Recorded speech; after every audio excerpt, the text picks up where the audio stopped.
para Llanós Curialense, al profesor titular de Historia del Arte, el doctor don Félix Díaz Moreno. Quiero en primer lugar dar las gracias al profesor Díaz por haber accedido a darnos esta charla, ya que cuando se lo propuse estuvo inmediatamente de acuerdo. Vamos a repasar brevemente su currículum, ya que de hacerlo de forma pormenorizada nos llevaría mucho tiempo, dado la extensión de este. Comencemos por su tesis doctoral, la cual giró en torno a la figura del arquitecto Agustino Recoleto, Fray Lorenzo de San Nicolás y su tratado Arte y Uso de la Arquitectura. La edición anotada del texto supuso la culminación de una línea de investigación en la que la teoría y literatura artística de los siglos XVI a XVIII se ha visto complementada con estudios sobre arquitectura y urbanismo. En idéntico periodo del arte militar, la imprenta, el coleccionismo, los museos y más recientemente los estudios sobre la mujer y las artes. En 2017 fue nombrado director del curso de Arte y Museos en Europa y Latinoamérica, reflexiones sobre modelos de civilización, coleccionismo y crítica de arte, Escuela Complutense Latinoamericana, celebrado en Buenos Aires. Durante 2012 disfrutó de una estancia de investigación en Nápoles, a lo largo de 4 semanas en la Segunda Universidad del Estudio de Nápoles, Departamento de Industria, el Ambiente e Historia, tras obtener una beca en la primera convocatoria de becas de movilidad para profesores de universidades públicas. En la actualidad forma parte de los grupos de investigación de la Complutense.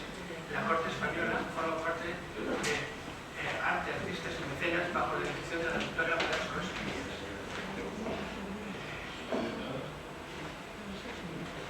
Arte y cultura científica, imágenes, objetos y espacios del conocimiento bajo la dirección de las doctoras Monteparra y Fernández Fernández. En 2009 fue comisario adjunto de la exposición Arquitectura y Ciudad, Memoria e Imprenta, exhibición bibliográfica de la Biblioteca Histórica Marqués de Valdecilla de la Universidad Complutense de Madrid. En la actualidad forma parte del equipo investigador del proyecto I+D+I, Cultura Escenográfica en el contexto hispánico de la Edad Moderna, un enfoque holístico. Esta conferencia se encuadra dentro de este proyecto y nos va a hablar sobre los gabinetes o cámaras de maravilla que se hicieron populares en Europa a lo largo del siglo XVI. No obstante, la idea partía de experiencias previas circunscritas a los tesoros medievales y posteriormente a espacios privados de corte humanista. Será en el impulso del comercio y los nuevos descubrimientos cuando estas colecciones adquieren su verdadero valor y desarrollo. Este recorrido avanza tanto en los ejemplos previos a este desarrollo como una selección de los gabinetes y cámaras de maravilla más sobresaliente entre los siglos XVI a XVIII.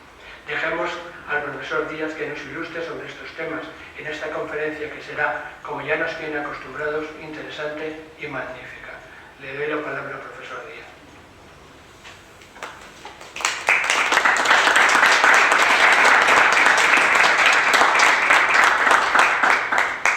Bien, pues buenos días en primer lugar. Darles las gracias a Juan Manuel y a este Foro de Arte del Ateneo Curialense por haberme invitado amablemente a este ciclo de conferencias y, como les explicaban hace un momento, les decían que iba a ser muy interesante, pues yo espero que efectivamente lo sea, que sea interesante y sobre todo que no les aburra lo que les vengo un poco a contar, porque ya saben también lo que se suele decir con las conferencias, que hasta la primera hora el público está viendo la conferencia, a partir de la 1:15 ya se empiezan a acordar del conferenciante y a partir de la 1:30 ya se acuerdan de la familia del conferenciante. Por lo tanto, espero que no se tengan que acordar de mis ancestros y que les resulte interesante y sugerente, como creo que el tema lo es. Espero que todo el mundo me escuche bien, hasta el fondo de la sala. ¿Sí? Vale, perfecto. Bien, pues vamos a empezar con esta charla que lleva por título Cámara de Artes y Maravilla, un recorrido sensorial. El tema del recorrido sensorial es un poco que nos tenemos que imaginar muchas de las imágenes que vamos a ver, pues las vamos a estar efectivamente viéndolas, pero en algún caso nos gustaría tocarlas, en algunos casos nos gustaría olerlas, escucharlas, porque vamos a ver que los elementos de los que vamos a hablar son muy variados, e incluso en alguna ocasión degustarlas. Es decir, que vamos a hacer, ya digo, ese recorrido más o menos sensorial por una época del coleccionismo que vamos a iniciar a mediados del siglo XV, ahora veremos por qué, y que luego va a tener en estas cámaras de la maravilla, sobre todo a partir de la segunda mitad del siglo XVI, va a tener su momento de máximo esplendor. Permítanme ahora, por tanto, que comience con la que va a ser una de las protagonistas, una protagonista inesperada, que no es ni más ni menos que lo que tienen en pantalla. No se trata de una roca, no se trata de un meteorito, no se trata de nada de eso. En realidad es algo mucho más sencillo. Le digo que va a ser uno de los acicates, uno de los elementos motores que van a movilizar estas cámaras de maravillas. Lo que están viendo, en realidad, aumentado, es una trampa, no es ni más ni menos que un grano de pimienta. Un grano de pimienta, una especia que durante el siglo XV y el siglo XVI iba a ser muy buscada. No es que no se conociera, se conocía ya con anterioridad, pero todas las especias llegaban desde Oriente a muchísimos kilómetros de Europa y tenían un precio desorbitado en la mayoría de los casos. Desorbitado porque muchas de estas especias, no solamente la pimienta, la canela, el jengibre y así un largo etcétera, no se utilizaban tanto para cuestiones culinarias, sino que se entendía que eran las bayas del paraíso, las bayas del paraíso terrenal. Por tanto, esas bayas del paraíso tenían de alguna forma un poder curativo y como tal formaban parte de muchos de los medicamentos en aquel momento.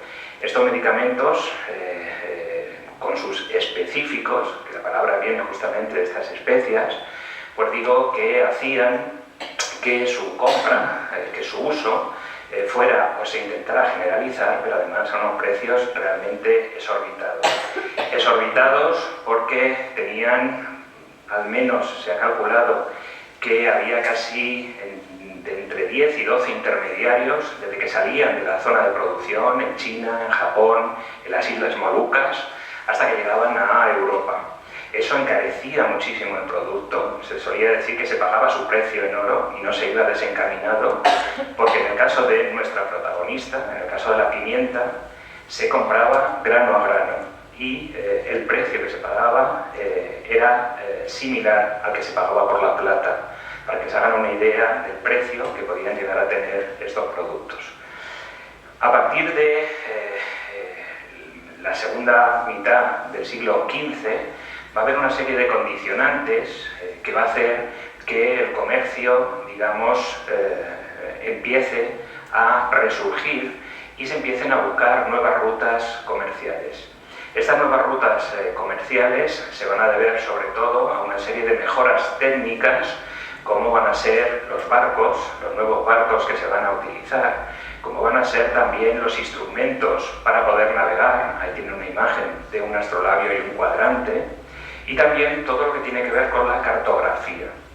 Es decir, todos estos elementos van a hacer que poco a poco se intente ir más allá, buscar esas nuevas rutas comerciales dentro de lo que se llama esa era de los descubrimientos, que a partir de la segunda mitad del siglo XV se va a producir. Sobre todo en un principio con Portugal y España, en este caso, que van a ser las dos grandes potencias que van a iniciar esas nuevas búsquedas. En todo ello tenemos un año fundamental, que es el año 1453. ¿Qué ocurre en ese año? Bueno, pues ocurren muchas cosas. En primer lugar, la caída de Constantinopla. La caída de Constantinopla a manos de los turcos otomanos, que va a hacer justamente que muchas de esas líneas comerciales, muchas de esas rutas que seguían estas especias, pues van a quedar bloqueadas, justamente con esta caída de Constantinopla. Eso hace que las potencias anteriormente indicadas, Portugal por un lado, posteriormente también Holanda, Francia e Inglaterra, se lancen a la búsqueda de nuevas rutas que lleven hasta Oriente, en este caso justamente para evitar esa ruptura de las rutas comerciales que se habían producido con esta caída de Constantinopla. 1453 también es la fecha de finalización de la Guerra de los 100 años, una guerra entre Francia e Inglaterra que hizo que justamente cuando acabó se pudieran plantear nuevos descubrimientos o nuevas rutas, en este caso, como les decía, rutas comerciales. Además, estamos en un momento, a finales del siglo, cuando en 1492, ya sabemos, se descubre, en este caso por parte de la otra gran potencia, por parte de nuestro país. Colón llega hasta América creyendo que había llegado hasta las Indias, justamente buscando esa ruta hasta Oriente. Por parte de los portugueses, unos fueron al oeste y los otros hacia el este. Cada uno creía que iba a llegar de esa forma a justamente esas Indias, a esa zona oriental, para cubrir todas esas rutas comerciales a las que antes hacía referencia. Y es un momento también en el que Copérnico está diciendo que la Tierra no es el centro del universo, ni muchísimo menos, y se hacen todos estos estudios ya científicos a los que no nos podemos detener, aunque son realmente interesantes. El otro acontecimiento significativo y que va a ayudar mucho a esas cámaras de maravillas de las que vamos a hablar en estos prolegómenos es la invención de la imprenta. La invención de la imprenta, que justamente se sitúa también por unas fechas similares, hacia 1450-53, que es cuando Gutenberg, tomando ya una serie de inventos anteriores, porque la imprenta como tal se conocía desde siglos antes en China, lo que pasa es que ahora lo va a hacer con caracteres móviles, por lo que va a hacer Gutenberg es que, uniendo muchos de estos conocimientos, realizará un invento fundamental sobre todo para la divulgación de ideas. Hasta ahora eran los monasterios los que tenían que copiar de forma manual y uno a uno los libros. Por tanto, eran instrumentos caros y que llegaban con verdadera dificultad a muchos lugares. Con la imprenta ocurre todo lo contrario, se pueden sacar muchos ejemplares en poco tiempo y además de forma relativamente económica. Por tanto, la imprenta justamente va a servir como acicate, va a servir para que muchos de los acontecimientos que van a pasar normalmente en Europa se den a conocer de forma rápida, y entre ellos todo lo que tiene que ver con las colecciones a las que nosotros vamos a hablar. Pues bien, estos son un poco los prolegómenos que se dan, ya digo, desde mediados del siglo XV hasta finales, y que va a hacer que poco a poco nuestras cámaras de arte y maravillas vayan creciendo. Estas cámaras de arte y maravillas, había una frase que se solía decir en aquel momento: cosas que los antiguos nunca conocieron. Y efectivamente esta frase, digamos que se ajusta muchísimo a lo que va a ser esta idea del coleccionismo de elementos, de piezas que van a ser raras, extrañas, únicas, extravagantes en algunos casos, porque muchas de estas piezas que van a formar parte de estas cámaras de maravillas vienen justamente asociadas a ese comercio, a esas rutas comerciales a las que antes estaba haciendo mención. No solamente se va a comerciar, sino que con las especias en los barcos van a llegar muchas piezas que nunca se han visto en Europa, que por tanto son novedosas, que aquí no conocemos, tanto piezas naturales como artificiales, y que justamente van a crear esa curiosidad por parte de los coleccionistas para reunirlas en habitaciones, en colecciones, en pequeños, entre comillas, museos, que van a formar parte de lo que venimos denominando cámaras de arte y maravillas. Por tanto, muchas de estas piezas eran piezas nunca vistas, extrañas a los ojos de los europeos, y justamente esa extrañeza que van a producir son las que van a darle un mayor valor y un mayor prestigio, porque no todo el mundo, no todas las colecciones podían tener las piezas que vamos a ir viendo en algunos casos. Estas piezas, estas cámaras, tenemos algunas fuentes que nos indican cómo estaban constituidas.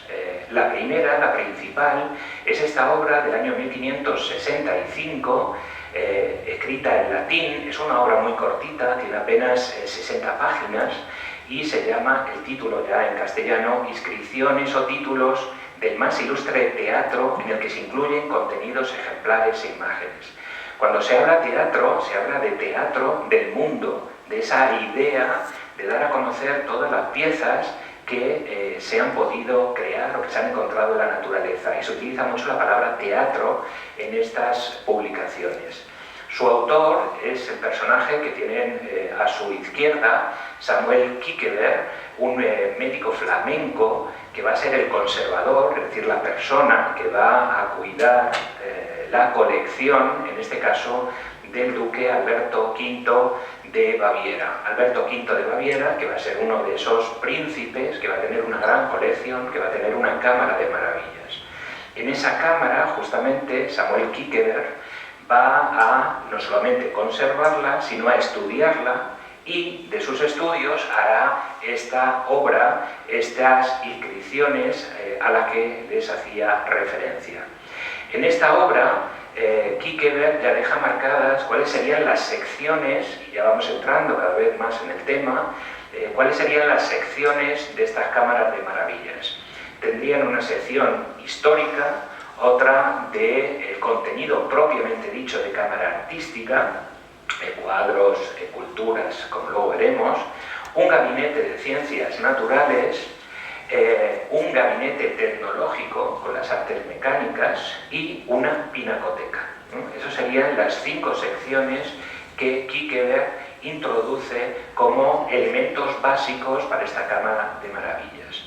Las cámaras de maravillas van a variar mucho, dependiendo de quién sea el coleccionista. La cámara también tendrá unas intenciones u otras. Dependiendo del coleccionista, digamos que estará más por lo que es todo el tema de naturalia, es decir, el tema de la naturaleza, o temas mecánicos o pinacotecas. Ya digo que irá dependiendo. Pero este quizá es el primer tratado que nos ayuda a entender cómo son esas cámaras de maravillas. Poco tiempo después, en 1587, Gabriel Kaltemark hace un informe para el personaje que tienen en este grabado, en esta estampa, que es el elector Cristian I de Sajonia, y de nuevo este Gabriel Kaltemark, en ese informe que hace para el príncipe, introduce cuáles serían las bases o los elementos sustanciales de una cámara de maravillas.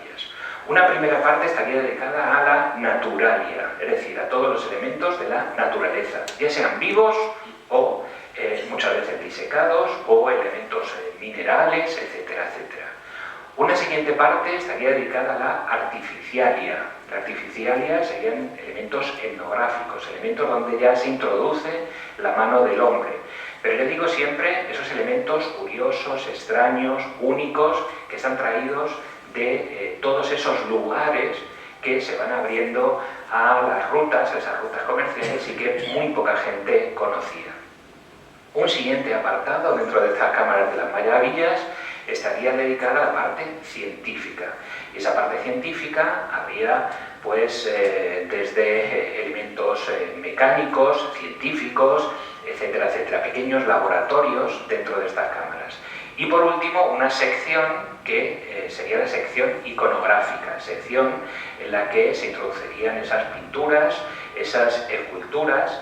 Y ojo con el tema de las pinturas, porque no solamente son retratos de personas, retratos de personalidades famosas, como vamos a ver, famosas en su momento, sino también se van a hacer pinturas, retratos, que también se llamaban entonces, de animales, de algunas piezas que, debido a sus características, son muy difíciles de traer hasta Europa, y lo que se hacen son pintarlas o hacer dibujos, en muchos casos, que van a formar parte de esta sección iconográfica. Por tanto, tenemos esas 4 secciones que siempre, de una u otra forma, con más o menos elementos, van a aparecer en las cámaras de maravillas: naturalia, artificialia, científica e iconográfica. Francis Bacon, otro de los grandes pensadores del momento, en su libro Gesta Graciorum de 1594, dedica este libro al que entonces era príncipe en Inglaterra, Jacobo I. Y justamente lo que le dice es que un príncipe tiene que entender, tiene que conocer la naturaleza en todas sus manifestaciones. Y lo que dice es un poco cómo estarían también estructuradas estas cámaras de maravillas. Y dice que tiene que tener una biblioteca, que tiene que tener un jardín, que tiene que tener un gabinete para guardar todos esos objetos, etcétera, etcétera. Es decir, con los mismos elementos que hemos visto antes, lo que hace Francis Bacon es enmarcar cómo debería ser ese gabinete ideal que pretende para el príncipe Jacobo I de Inglaterra.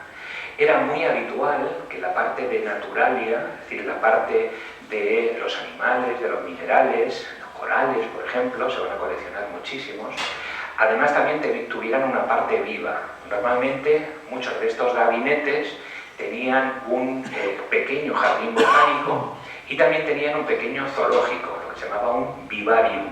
Es decir, que para que vean un poco el interés que tenían. ¿Por qué se estudiaba esto? ¿Por qué ese interés tan desmesurado, sobre todo a partir del siglo XVI? Pues básicamente porque se pretendía estudiar dentro de una habitación lo que se entendía como un microcosmos, lo que era el mundo, lo que era el macrocosmos. Por eso lo que se entendía es que cuantas más piezas, cuantos más elementos tuvieran esos gabinetes, muchísimo mejor se podrían estudiar posteriormente. Esta idea de estudio del gabinete de curiosidades, vamos a ver cómo se va a ir transformando también a lo largo de los años. Y esto ya para finalizar estas fuentes para conocerlo, en el año 1727, es decir, comenzando el siglo ya XVIII, aparece esta obra escrita por Caspar Friedrich Näckel, que tiene ese título de Museografía o Introducción al concepto correcto e instalación adecuada de los museos o gabinetes de curiosidades. Esta obra es importantísima porque en ella no solamente se habla de los gabinetes, sino se habla de cómo tendrían que estar, cómo tendría que ser su organización, su colocación dentro de las diferentes salas. Y es la primera vez que tenemos descripciones bastante precisas de cómo habría que ponerlas, cómo tendría que estar una pequeña biblioteca, cómo tendrían que ser los estantes, los armarios que iban a cubrir justamente esa idea de gabinete.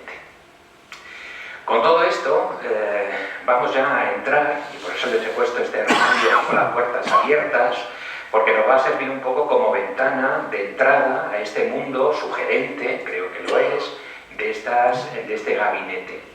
Un gabinete que es una palabra que tiene varias acepciones. Cuando se habla de gabinete, un gabinete es justamente un mueble como el que estamos viendo aquí, donde se van a instalar estas piezas para ordenarlas y luego para estudiarlas. Un gabinete también es la habitación donde se van a reunir todas esas piezas. Y un gabinete, la tercera acepción, es el nombre que se le da a toda una colección de piezas con ese carácter de curiosidad, extraño, única, etcétera, etcétera, a la que antes me refería. Lo que vamos a hacer ahora es un breve recorrido, muy breve y rápido, para no cansarles, de algunos de los gabinetes más importantes, más interesantes, a pesar de que nos vamos a dejar muchos en el tintero, pero no tenemos tiempo para verlos todos. Tendríamos que hacer aquí una breve diferenciación, por un lado en lo que es el centro y norte de Europa, donde los gabinetes tienen unas características muy precisas, y por otro lado los gabinetes, digamos ya hacia el sur de Europa. Básicamente lo que veremos serán gabinetes italianos, que es lo que van a dar gran esplendor a muchas de estas colecciones.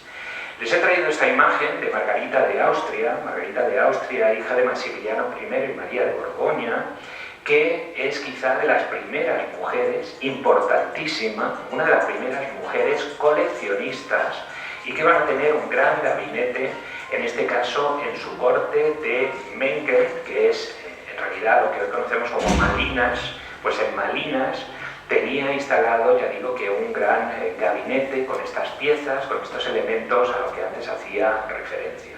La traigo porque es un poco como la precursora en el norte de Europa, de algunas de las colecciones que posteriormente se van a ir desarrollando, y que me parece importante por ser precursora y además por ser mujer, puesto que no era muy habitual que una mujer tuviera este tipo de colecciones, sí de forma a lo mejor muy particular, pero no con las dimensiones, con la categoría y lo sobresaliente que era esta colección. La gran colección, la gran cámara de arte y maravillas, es quizá la que tenemos o la que se desarrolla por parte de Fernando II de Tirol en la población de Ambras. Ambras es una población muy cerquita a Innsbruck, en Austria, y allí se va a concentrar una de las cámaras de maravillas más importantes de todos los tiempos. Una cámara de maravillas que vamos a ir ahora transitando, también haciendo ese recorrido por ella para ver algunas, tan solo algunas de las piezas más significativas de la misma.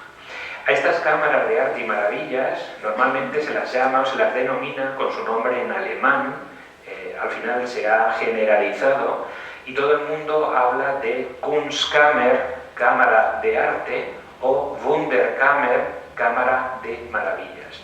Y habitualmente también lo que se ha hecho es unir estas dos palabras en una sola. Cuando se habla ya de Wunderkammer, se está hablando de cámara de arte y maravillas. Lo digo porque si en alguna ocasión decimos Wunderkammer, es lo mismo que decir cámara de arte y maravillas. Bien, pues Fernando II, una persona realmente importante, interesante a todos los niveles, hijo del emperador Fernando I y de Anne Jagelloc de Hungría y Bohemia, es el personaje que va a reunir, a recopilar una de las mayores Wunderkammer de su momento. Aquí tenemos la figura de Fernando II de Tirol. Lo estamos viendo a una edad bastante joven y luego ya un poco más mayor. Fernando II de Tirol, digo que por lazos familiares tiene conocimiento y tiene, por lazos familiares justamente pertenece a los Austrias, con lo cual, pues desde Austria hasta nuestro país, se pueden imaginar una familia como los Austrias, los enlaces o los lazos de no solamente de consanguíneos, sino de amistad y de poder que se crean a su alrededor. De ahí que sus colecciones muchas veces se hagan también con esas labores diplomáticas entre diferentes países o entre diferentes príncipes o reyes que se piden determinadas piezas de uno u otro lugar. Esta imagen que tienen aquí es que hace relativamente poco tiempo, en el año 2018, se hizo una exposición justamente que conmemoraba la figura del archiduque Fernando II y también, no solamente su figura a todos los niveles, políticos sobre todo, sino también como creador de esa gran Wunderkammer, de esa gran galería a la que antes estábamos haciendo mención. ¿Y dónde va a colocar o dónde va a reunir todas esas piezas que eran muchísimas, pero muchísimas, me refiero a cientos y cientos de piezas que van a formar parte de esa cámara de maravillas? Pues los va a hacer aquí, en este castillo, en el castillo de Ambras, que es el que da origen, el que da nombre también a la colección. Es un castillo antiguo, es un castillo que incluso se dice que está puesto sobre cimientos romanos, luego un castillo en el siglo XII, pero lo que estamos viendo ahora es una remodelación que se hace a partir de 1564, donde el archiduque manda construir de nuevo un castillo que le permita, por un lado, vivir en él y, por otro lado, desarrollar toda esa labor de coleccionista, haciendo una serie de salas que le permitan presentar su gran colección. Básicamente, el castillo está dividido en dos grandes partes. Esta parte que les estoy poniendo aquí, que es el castillo alto, y esta parte de aquí, que es el castillo bajo. Es justamente en el castillo bajo, como vamos a ver ahora, donde se colocan, donde se ponen gran parte de esas colecciones. Aquí tienen el castillo bajo, donde están puestas cada una de las salas, las más importantes. Se entra justamente por aquí, donde está el número 1. Este es el castillo bajo, esta parte que es esa especie de U, mientras que este es el castillo alto. Bueno, pues aquí, entrando por aquí, encontraríamos la zona de las armaduras, la zona de las armerías, uno de los lugares más ricos en armas y en armaduras de lo que se puede hablar. Y en el número 4, en el círculo rojo que les acabo de marcar, es donde estaría la Cámara de Arte y Maravillas, de la que veremos ahora, ya digo, algunas de sus piezas más significativas. De nuevo la imagen de Ambras, en la parte alta del castillo, el castillo donde vive con su mujer, con su mujer, que se llamaba Filipina Belzer. Filipina Belzer es un personaje también importantísimo en toda esta historia, puesto que se casa con el archiduque con la oposición de toda la familia. Es más, el archiduque se casa con ella de forma secreta y por eso se viene, hace este castillo y se viene a vivir aquí con ella. Yo digo que ellos están casados, pero de forma secreta, y así seguirán hasta la muerte de ambos. Una persona también, ya digo, muy interesante. Bien, pues en esa parte baja, en ese castillo bajo, están las diferentes salas. Estas serían las armerías. Para que se hagan una idea, en el mundo había en ese momento dos grandes armerías. Armerías, lugar donde estaban no solamente armas, pero armas y armaduras de parada, sino algunos elementos de guerra, etcétera, etcétera. Solamente había dos grandes, la del príncipe, la del archiduque, Fernando II de Tirol, y la de Felipe II en el Alcázar de Madrid. Esas eran las dos grandes armerías. Cuando se disgrega esta colección, casi todas ellas van a ir a parar a Viena, van a ir a parar al Kunsthistorischen Museum de Viena, donde hoy en día también se encuentra, y hoy las dos grandes armerías siguen siendo la de Felipe II, en el Palacio Real de Madrid, y la de Viena, que le digo que era en su mayoría la colección de Fernando II del Tirol. Lo digo para que se hagan una idea del valor de muchas de estas piezas, porque Fernando II del Tirol pide a todos sus familiares que le lleven alguna pieza significativa de Felipe II, de Carlos V, tiene piezas francesas, es decir, que es de una riqueza excepcional, y con todo eso se hace esta colección. Varias armerías, esta es la tercera de las armerías del siglo XVII, este es el techo que está realizado por Giovanni Battista Fontana, un gran pintor, y aquí llegamos a ese punto 4, esa sala 4, que era la Cámara de Maravillas. La Cámara de Maravillas de Fernando II del Tirol, que estaba compuesta por una serie de gabinetes entendidos con cada uno de esos armarios, tenía 18 armarios en total, y en cada uno de esos armarios, curiosamente, cada uno de un color, para diferenciarlo por material y por técnica, en cada uno de esos armarios se introducían las piezas correspondientes. Piezas de lo más variados, traídas de todos los lugares del mundo y sobre todo de esos lugares exóticos, desconocidos, y que eran piezas no tanto para su presentación, porque estos no son lugares, digamos, museo público, sino sí que es cierto que cuando viene alguien a visitar, como cuando viene a nuestra casa, que siempre pues les enseñamos nuestra casa o nuestras mejores galas, en el caso del archiduque enseñaba también esta Cámara de Maravillas, porque era un prestigio que muy pocas personas en toda Europa podían, digamos, tener. En estas cámaras, con estas piezas, les digo, de los más variadas, había piezas de naturalia, piezas, como les he comentado anteriormente, mecánicas, es decir, que había piezas de todo tipo y algunas realmente curiosas. Lo que estamos viendo ahora es una reconstrucción de lo que había en aquel entonces, porque una vez que muere el archiduque y va muriendo parte de la familia, llega un momento que toda la colección se va a disgregar y muchas de las piezas se pierden. Lo que ocurre es que la gran mayoría, afortunadamente, se habían metido ya en cajas y se llevan hasta Viena. Hoy en día la gran colección está en Viena.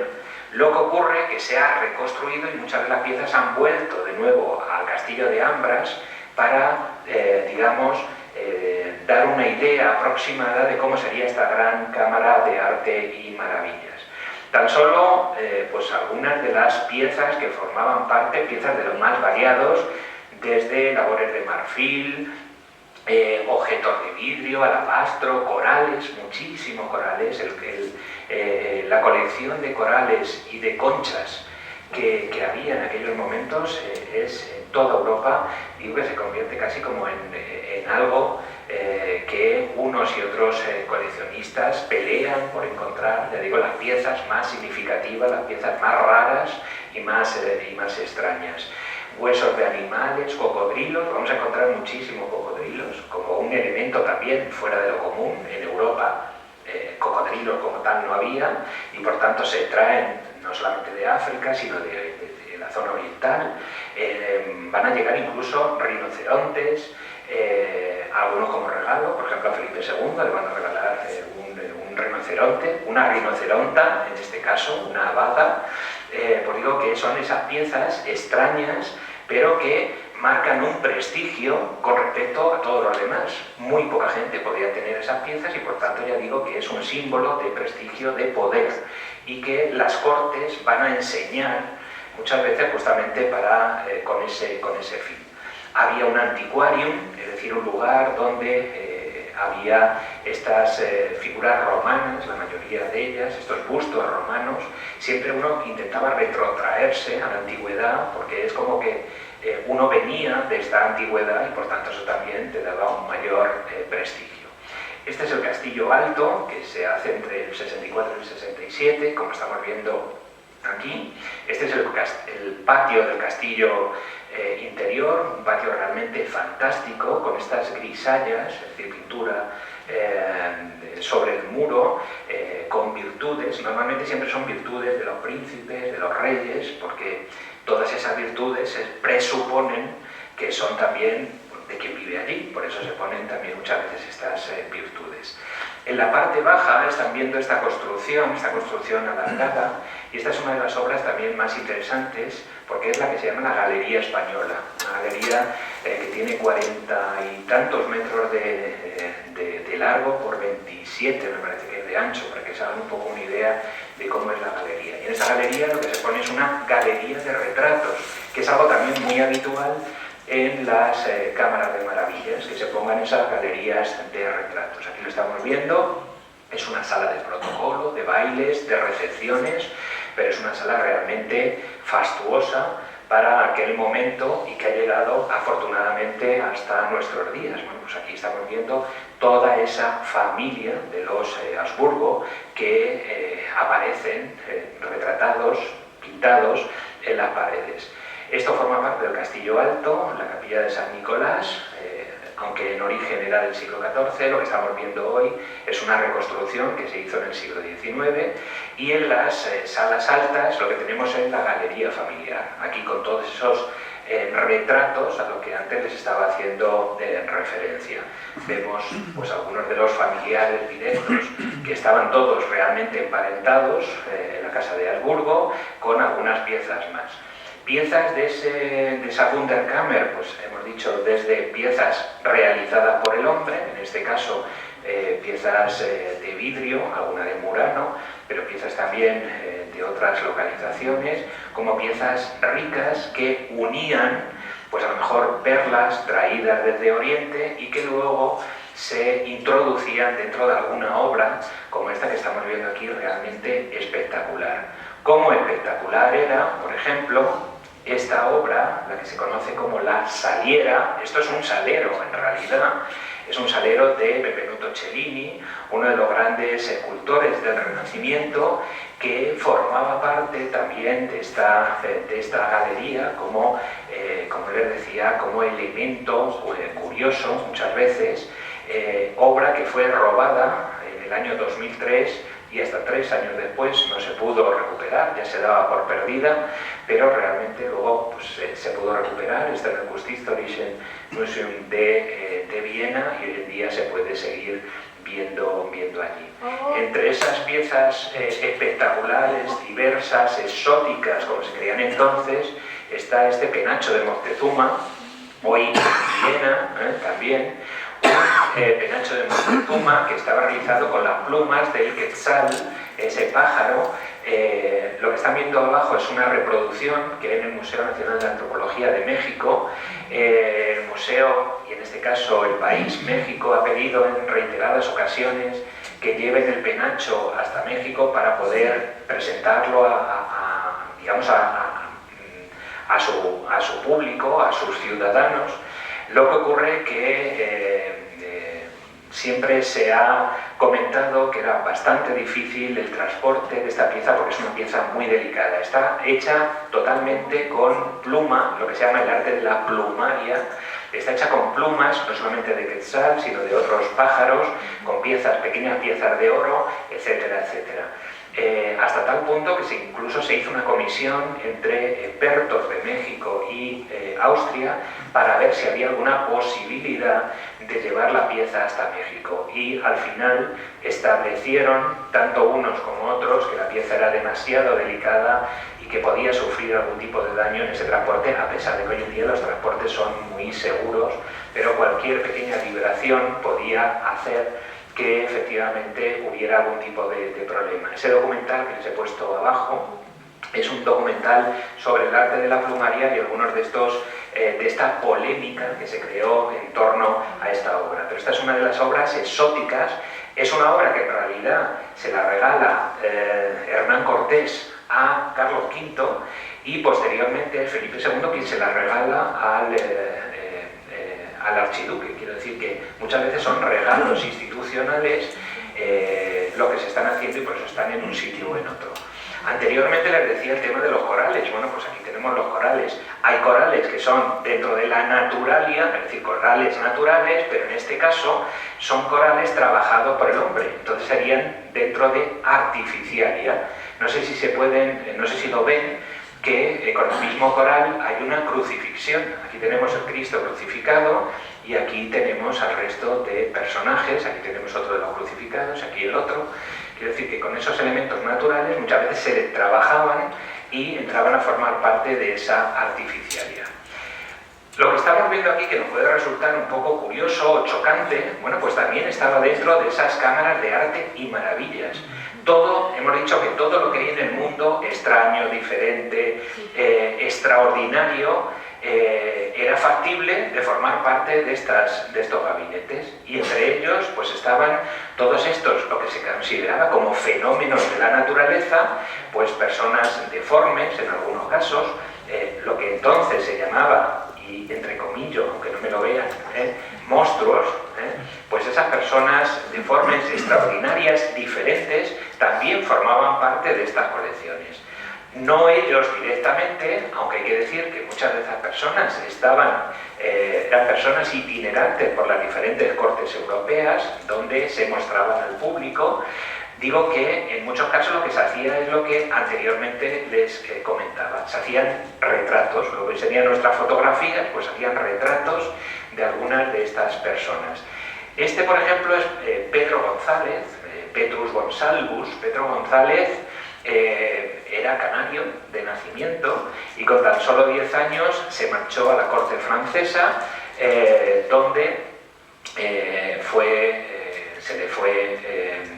en la corte francesa estuvo en la corte real, y allí se hizo un cortesano más, hasta tal punto que se casó con una mujer de la corte y tuvieron, me parece que fue hasta 7 hijos. De esos 7 hijos, algunos de ellos tuvieron el mismo problema, porque esto es una enfermedad de nacimiento de pelo, sobre todo en el rostro, una enfermedad hoy día reconocida. En su momento se llamaba síndrome de Ambras, porque como las imágenes estaban en el castillo de Ambras, dieron origen a esa enfermedad como síndrome de Ambras. Hoy en día ya se ha visto cuál es el síndrome, en qué consiste, etcétera, etcétera, y es justamente lo que estamos viendo aquí, ese personaje que está cubierto de pelo. Y como tal, como ese elemento extraordinario de la naturaleza, también formaba parte de esta colección. Aquí estamos viendo con su mujer, digo que fueron personajes muy conocidos en toda Europa, se movieron entre Francia e Italia, y no solamente ellos, sino sus hijos. Aquellos hijos que tuvieron este mismo problema eran objeto de, no solamente, y entiéndanme, de deseo por parte de las cortes, porque claro, tener a una de estas personas dentro de tu corte era también un símbolo de prestigio, aunque hoy día nos pueda parecer algo tremendo, pero en aquellos momentos lo era. Y solamente tengo que recordarles que también en muchas ocasiones tenemos que ver esos enanos que hemos visto en Velázquez muchísimas veces, esos enanos, hombres de placer, hombres para divertir, de divertimento, que formaban parte de todas las cortes europeas. Es decir, que no era una cosa puntual, sino que estaba generalizado en muchas de ellas. Bueno, esta es una de las mejores pintoras, Lavinia Fontana, de entre el el siglo XVI y el siglo XVII, que está retratando, que está pintando a Toñina González, que es una de las hijas del personaje que anteriormente hablamos. Aquí tenemos a Magdalena, otra de las hijas, es una obra de un pintor anónimo. Ya digo que todos ellos formaban parte de esas colecciones, de esos gabinetes a los que estamos haciendo referencia, y a partir de ahí no solamente es algo para exponer, no es algo para ser visto como tal, sino también para ser estudiado.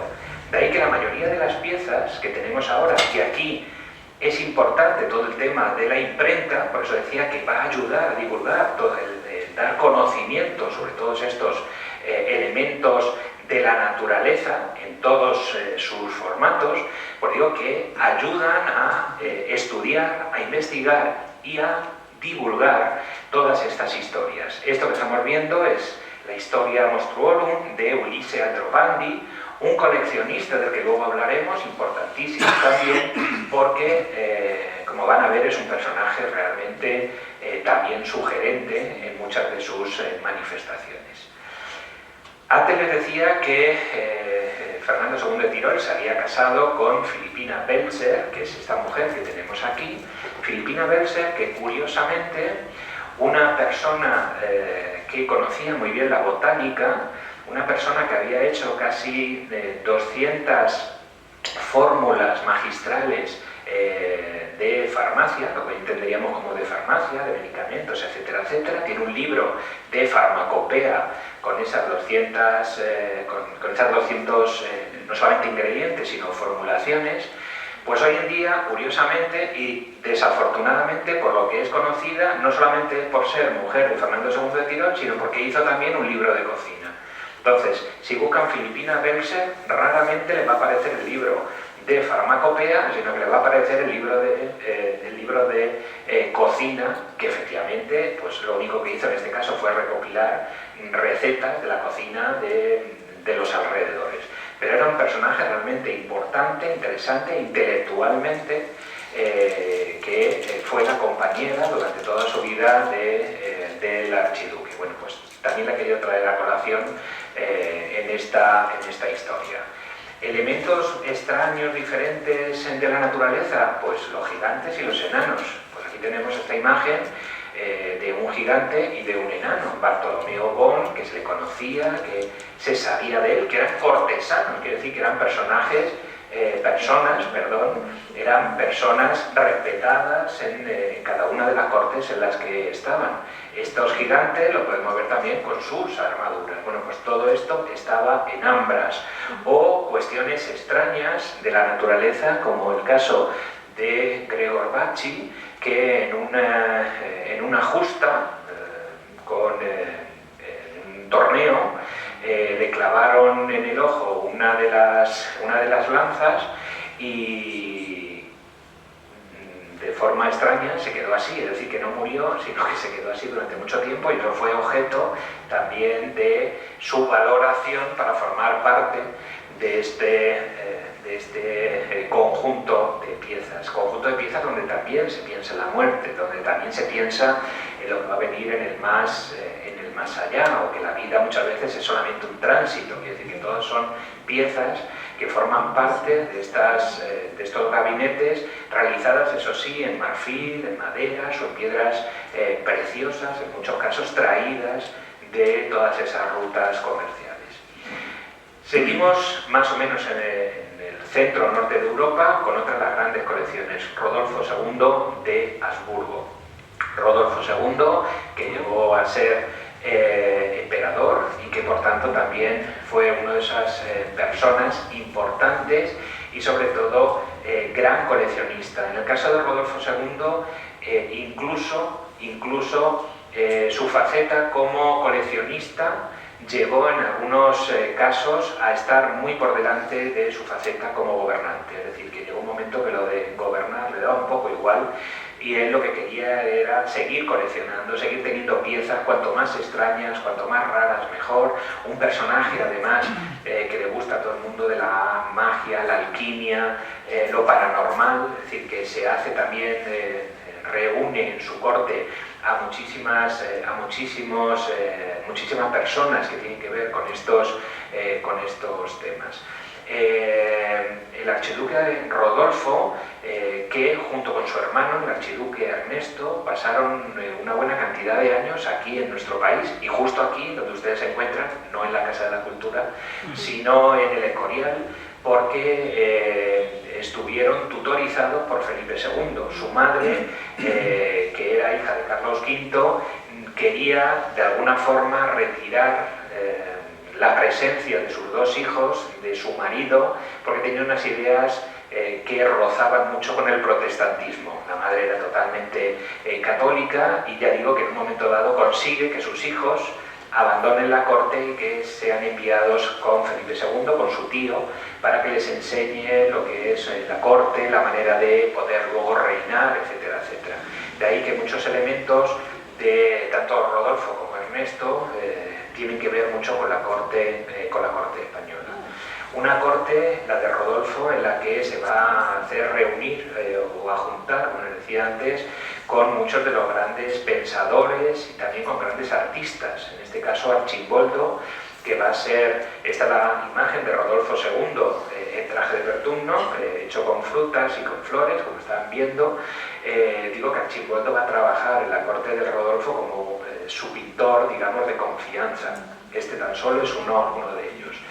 Entre las piezas, bueno, pues aquí tenemos esta copa de Neptuno. Hoy en día, curiosamente, Lázaro Galdiano, en la colección de Lázaro Galdiano de Madrid, en esa colección también maravillosa.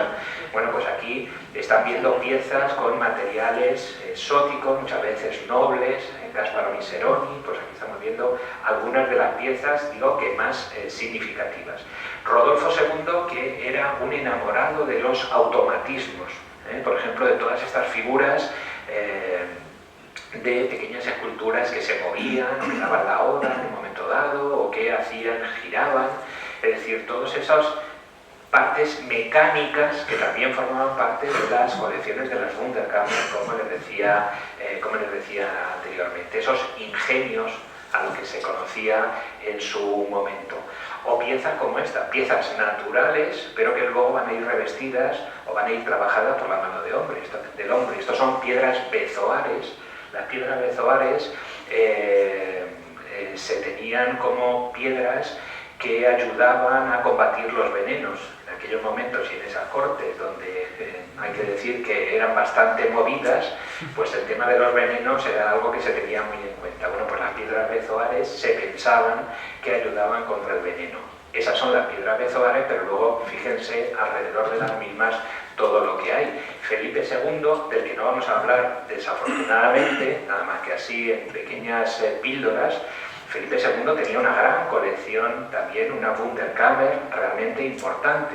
Parte de ella aquí en el Escorial y parte en el Alcázar. Ya digo que sería un tema para hablar de él. Bueno, cada uno de estos temas daría casi ya para una conferencia, pero simplemente vamos a hacer aquí este recorrido. Esta obra pertenece también a Rodolfo II, es uno de esos gabinetes, una de esas piezas que sirven, en este caso, para guardar, por ejemplo, monedas que se guardaban, que también formaban parte de los gabinetes como algo realizado por la mano del hombre. Y aquí es el castillo de Praga, donde va a residir y donde a lo largo de varias salas va a guardar su gran colección. Rodolfo II es un personaje que, ya digo, se va a meter luego en sí mismo, va a tener fases de melancolía, es decir, de fases de gran depresión, fases eufóricas, es decir, que va a estar en esas dos direcciones, pero sobre todo su gran pasión será la pasión por coleccionar piezas excepcionales que nadie tenía en el mundo. Sabemos, la mayoría de estas colecciones no es que se hayan perdido, se han disgregado, sí que es verdad que se han perdido muchas piezas, pero sabemos de cómo eran gracias a los inventarios. Este es el inventario de Rodolfo II, uno de los inventarios, porque tenía varios, en los que aparece. Abandonamos esa zona centroeuropea, norte centroeuropea, y nos vamos a Italia. En Italia el tema de las cámaras de arte y maravilla era algo que ya con anterioridad existía, es decir, los pequeños estudiolos.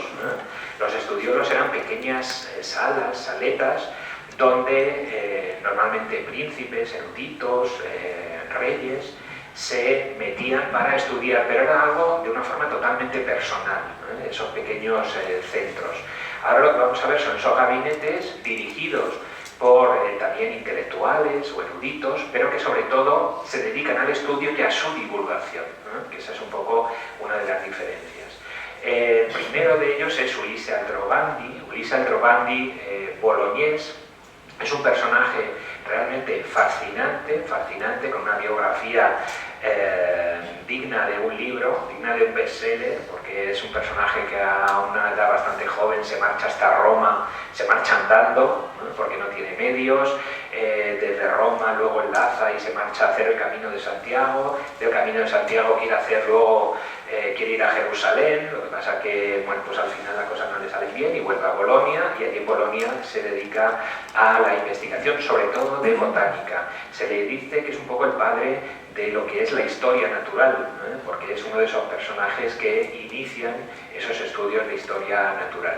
Desafortunadamente no tenemos la imagen de su gabinete, sí que la vamos a tener de otros personajes, pero no de él, esa imagen se ha perdido, y lo que están viendo aquí pues son algunas de las colecciones que tenía, para que se hagan una idea, 18.000 objetos naturales, 7.000 plantas en 15 volúmenes, y muchísimas más piezas que va a ceder en el año 1605. Durante un tiempo estará en el Palazzo de la ciudad, el Palazzo al lado de San Petronio, y luego posteriormente gran parte de su colección va a ir al Palazzo Poggi, un pequeño palacio dependiente de la Universidad de Bolonia, donde está situado hoy en día. Esa imagen que tienen abajo es un poco la estructura que se le ha dado hoy en una sala de un palacio importante, pero no un palacio que se hiciera justamente para contener este gabinete, que es el que tenemos aquí. Como cosa también curiosa para ver lo extraño, lo exótico, lo fuera de lo común, en aquel momento se creía todavía, antes de la Edad Media, se creía firmemente en la existencia de los dragones que iban a aparecer en la iconografía cristiana, normalmente siempre peleando contra ellos, pues el caballero que iba a salvar a la dama. Esos dragones, en el momento de Ulisse Aldrovandi, va a hacer que él se dedique a su estudio, puesto que se va a encontrar un dragón, también entre comillas, un dragón en Bolonia, y eso va a hacer que él lo estudie y que haga un libro sobre dracología, es decir, sobre la historia de los dragones, con todos los datos que van cayendo en sus manos. Estas son imágenes de algunos de los dragones, muchos de ellos inventados, claro está, de esa historia de la dracología, pero sin embargo este es el dragón que en el año 1572 se encuentran en Bolonia, y aquí explica cómo era ese dragón que al final van a matar, y él lo que hace es que recoge ese dragón, en realidad es como una especie de serpiente, pero claro, es digamos como un defecto de la naturaleza que hizo que esta serpiente pues tuviera patas, como estamos viendo aquí, y que se considerara, porque era un ser extraño, diferente a todo lo que se conocía hasta entonces, y eso era un dragón. Digo que Ulisse Aldrovandi la hace formar parte de su colección, y hay personajes de toda Italia que van a ir hasta su casa, vivía cerca de Santo Stefano, en Bolonia, y van a ir justamente a visitar este dragón. Las imágenes sobre el dragón de Bolonia, pues luego ya se hacen famosas, se empiezan a hacer una y otra vez, sobre todo por medio de las estampas y por medio de la imprenta. Este dragón, digo que llega hasta nuestros días, pues esto es Juego de Tronos, donde ya saben que también, es decir, que el tema del dragón es algo que viene de muy lejano, pero que hasta nuestros días sigue apareciendo en esa idea que tenemos de los mismos. Esta es la sala de hoy en día en Palazzo Poggi, donde están parte de la colección de ese gabinete. Creo que están viendo a la izquierda, ven un caimán que está en la pared, era algo bastante habitual, pero digo que esto es una presentación moderna de cómo sería. Aquí estamos viendo de nuevo algunas de estas imágenes. Les puedo asegurar que es uno de los museos menos visitados de Bolonia, pero más interesantes. Si alguna vez van a Bolonia y tienen la oportunidad, además de otros grandes centros, no se pierdan este Palazzo Poggi, donde pueden encontrar gran parte de las obras de esa Wunderkammer. Seguimos en Italia, nos vamos a Verona, seguimos nuestro recorrido. Esta es la Piazza del Erbe, el punto neurálgico de Verona, y muy cerquita de aquí tiene su centro el museo, el gabinete de Francesco Calzolari. Francesco Calzolari era un boticario, tenía su padre, tenía una farmacia que él va a heredar, y en lo alto de la botica, en el piso de arriba de la botica, va a instalar también su colección. Una colección, aquí tenemos una de las pocas imágenes que hay sobre Francesco Calzolari, nacido en el año 1522 y fallecido en 1609. Esto era bastante habitual, no solamente tener la colección, sino publicar un catálogo con las piezas más importantes, o con todas ellas. De ahí que conozcamos muchas veces gran parte de las piezas y por tanto podemos reconstruir cómo eran esos gabinetes. Este es un primer catálogo que se hace en 1584, este es un catálogo muy, digamos, muy sucinto, tiene pocas páginas. A partir de este luego se hace este otro en el año 1622, en este caso ya un libro de 800 páginas que recoge todas las piezas y lo que suponían dentro de la obra de Calzolari. En este libro de 1622, aparece una primera representación, y así sí que ya nos podemos hacer una idea de cómo eran estas cámaras de arte y maravilla. Normalmente están un poco idealizadas, pero están hechas sobre todo para ver cómo era la amplitud, cómo eran las colecciones. Bastante habitual eran esas estantes en los que sí ven, pues hay temas de lo más variado, desde el suelo hasta el techo. Y en el techo normalmente animales disecados, que podían ser desde el pez globo, que en aquel momento pues era como algo muy exótico, peces de todo tipo, crustáceos, conchas, corales, libros. Quiero decir que estas cámaras, ya digo que sobre todo lo que se intenta es hacer ese microcosmos, esa idea del mundo en un lugar pequeño, pero para su estudio. Seguimos en Italia y seguimos recorriendo Italia, que ven lo fácil que es recorrer el mundo a golpe de un clic. Luego es mucho más difícil, pero ahora sí que afortunadamente sí que lo podemos hacer. Bueno, pues tenemos otro gabinete de curiosidades muy importante, que era el de Ferrante Imperato. Ferrante Imperato en Nápoles. Aquí tenemos al personaje y el libro que en el año 1599 va a surgir, que es esta historia natural, en la que de nuevo lo que se hace es un estudio, en este caso dentro de lo que es historia natural, de las piezas más significativas. Y en este teatro de la naturaleza, como él mismo lo hace llamar, lo que se nos hace, lo que se nos presenta es justamente de nuevo ese gabinete con, como siempre, esos caimanes, esos cocodrilos que se traen pues, desde la zona, desde el Nilo o desde otros lugares, y que forman parte de esta idea de gabinete, de lo extraño, de lo curioso, de lo novedoso, eso que los antiguos nunca llegaron a conocer, puesto que ahora se reúne en estas cámaras. Aquí aparece el propio Ferrante Imperato, que es el personaje que está aquí apoyado en el fondo aquí, en el fondo de la sala, y este que está marcando una de las figuras es su hijo, que también enseñaba de alguna forma estos centros donde se estudiaban muchas de esas piezas como características de ese mundo desconocido. Esta es la misma obra, pero que es del año 1672. Aquí es curioso porque al hacer la estampa lo que se hace es que se le da la vuelta. ¿Se han fijado que en la anterior justamente los personajes están a la izquierda y en esta pasan a estar a la derecha? Quiere decir, es la misma imagen, pero se invierte a la hora de hacer la estampa.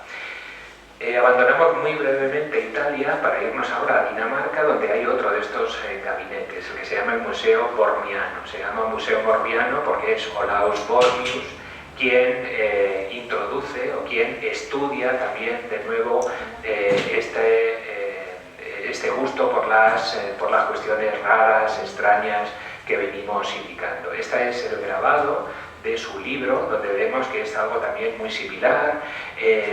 Es bastante usual encontrar, por ejemplo, una de las piezas más valoradas dentro de estos gabinetes eran los cuernos, lo que se llamaba el cuerno de unicornio. Se pensaba que el unicornio existía como tal, y esos cuernos, ya digo, que eran objeto de deseo por parte de todos los coleccionistas. En realidad son cuernos, es un colmillo de narval,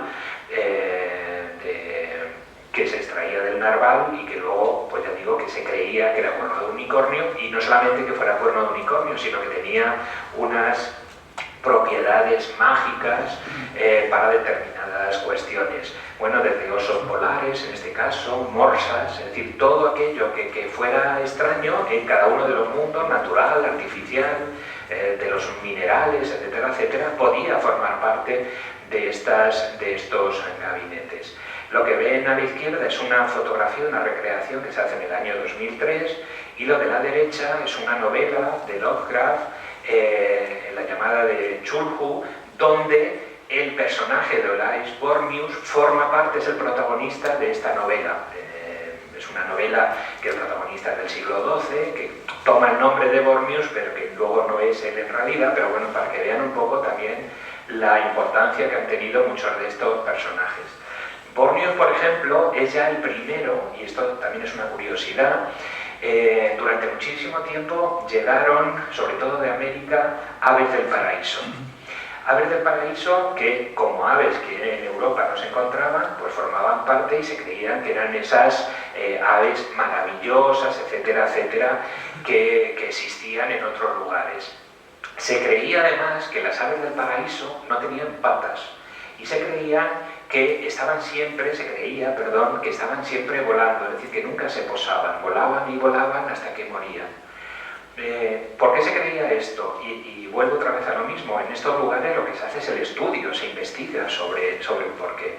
Y es Bormius el que, después de investigar estas piezas, lo que se da cuenta es que no tuvieran patas, sino que llegaban a Europa sin patas, porque como era lo que primero se pudría, se cortaban las patas en origen. Cuando estaban muertos, claro está, se traían con las patas cortadas, y cuando llegaban aquí venían disecados, pero venían sin patas, y eso dio origen a que se pensara que estas aves del paraíso pues eran ápodas, que no tenían patas y que, ya digo, estaban siempre volando de un sitio para otro. Bueno, pues son elementos extraños, pero elementos que sirven también para el estudio. Volvemos a Italia y nos vamos de nuevo hasta Bolonia, con estas magníficas torres boloñesas, para ver el Museo Cospiano. Museo Cospiano, que es otro de estos museos, en este caso del marqués Ferdinando Cospi, y de lo que tenemos también una magnífica estampa en la que se nos presenta pues, cómo estaba compuesto. Ahí pueden estar viendo los estantes, se podrían entretener viendo cada una de las piezas que luego aparecen en los catálogos publicados, quiere decir que se saben cuáles eran las piezas.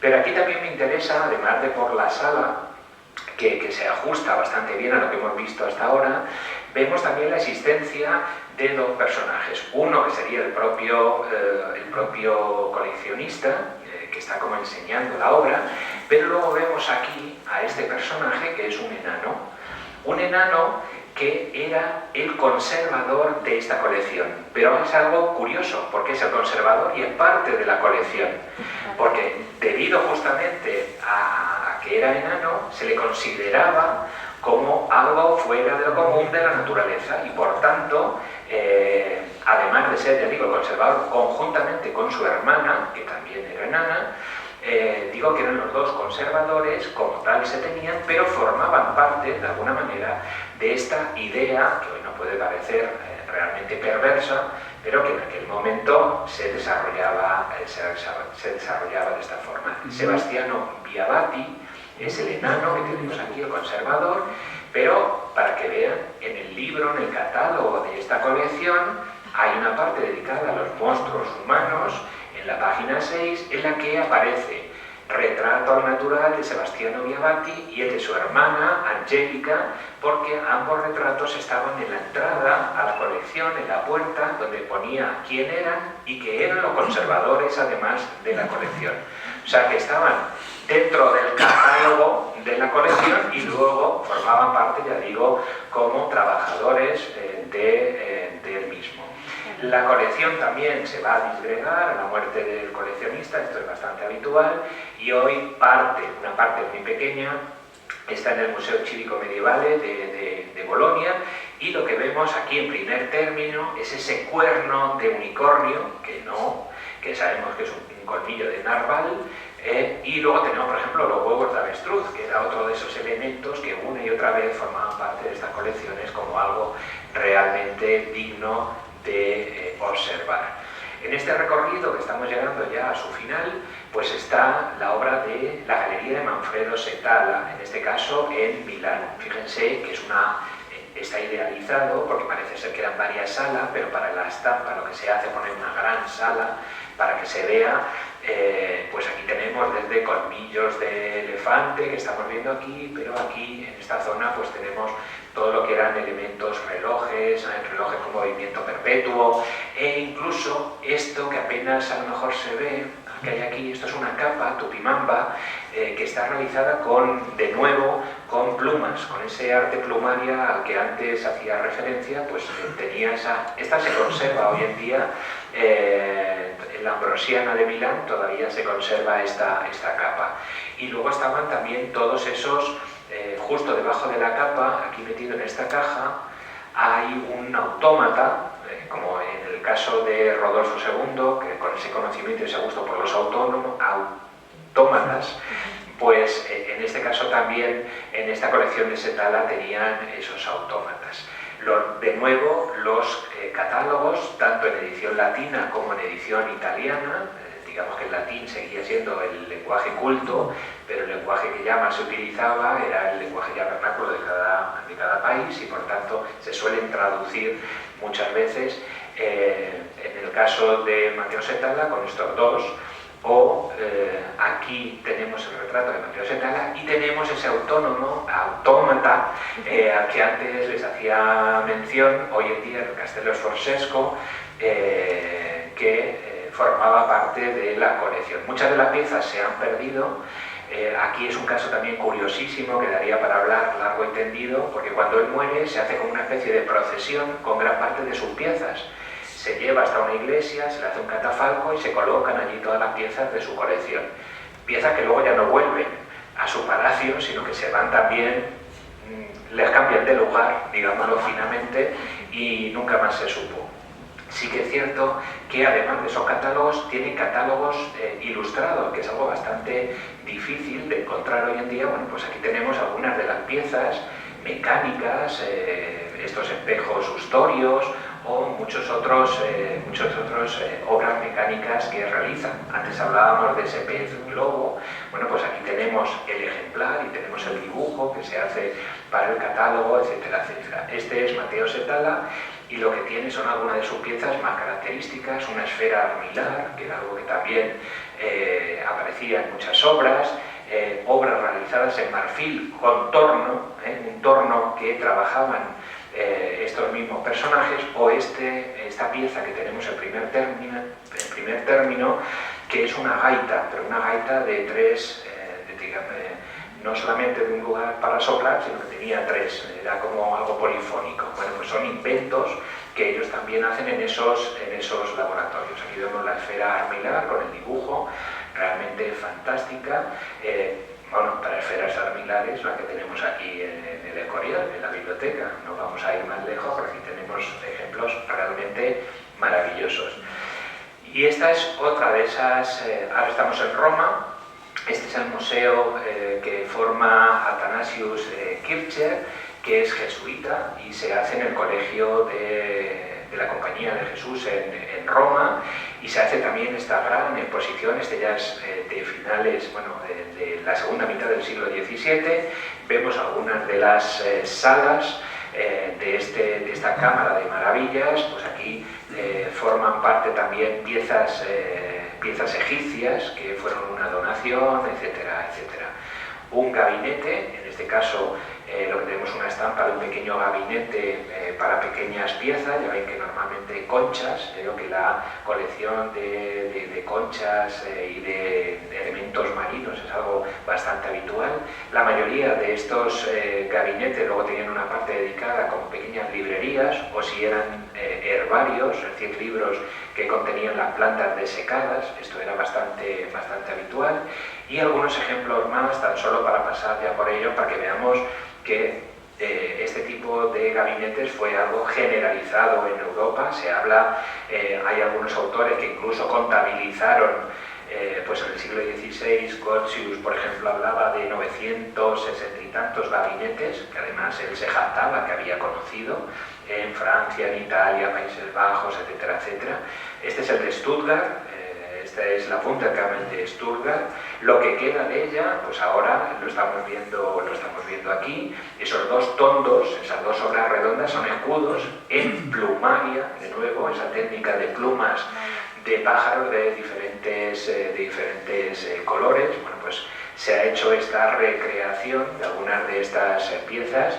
O, por ejemplo, en Ámsterdam, en la casa de Rembrandt, se ha hecho también una reconstrucción se sabe que él tenía su propio gabinete de curiosidades, que luego utilizaba incluso para formar parte de algunas de sus composiciones pictóricas. Bueno, pues ha hecho esta recreación y vean un poco qué es la unión de todo lo que hemos visto: mundo natural, artificial, científico, y también iconográfico por parte de algunas pinturas que aparecerían. Así ya llegamos hasta el siglo XVIII, donde vemos que de nuevo pues, las salas lo único que hacen que son mucho más grandes, están más organizadas en muchos de los casos, y ven un poco cómo son estos armarios compuestos por todas estas obras que formaban parte de los mismos. Con todo ello, pues hemos llegado hasta el final, esperando que ya el tiempo que hemos cumplido se han acordado de mí, más o menos. Creo que no hemos llegado a acordarse de ningún familiar. Espero que haya sido de su agrado y que este tema, que es realmente sugerente, pues sirva para iniciar nuevas visiones o nuevas ideas que nos ayuden a contextualizar muchos de estos aspectos. Muchísimas gracias a todos ustedes.